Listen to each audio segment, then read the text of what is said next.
By the time Matthias understood he had to leave, nothing at the Western counting house had actually gone wrong.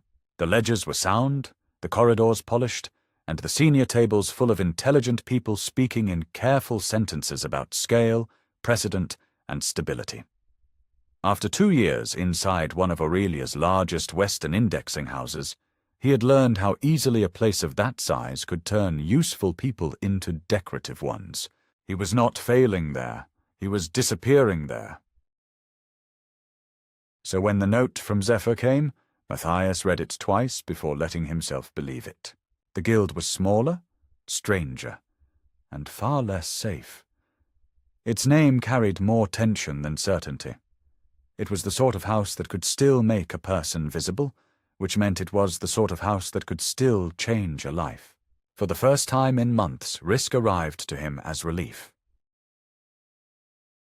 Silas Harton gave him the first serious conversation. Silas did not perform interest. He asked questions the way some men tested a bridge, searching for the exact point where the structure either held or admitted what it could not carry. You are young for the seat.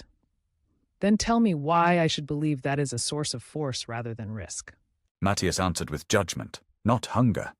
He spoke about measures, honesty, and the need for reality to reach the room in time. Good.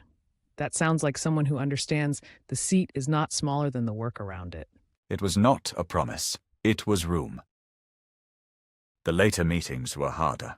He sat with Lucien, Sabine, and others whose faces held the neutral caution of people deciding whether talent and risk had become too difficult to distinguish.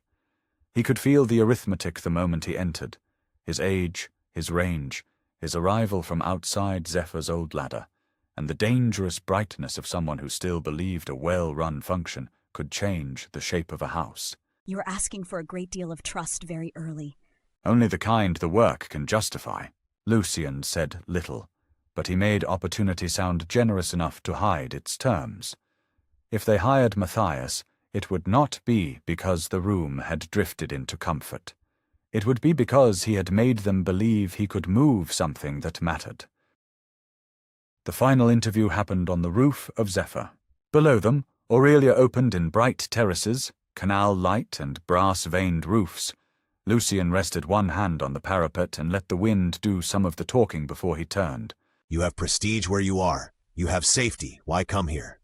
Matthias looked over the city. I want to be somewhere the work can still matter while I am doing it. And you think Zephyr is that place? I think Zephyr is still deciding what it is.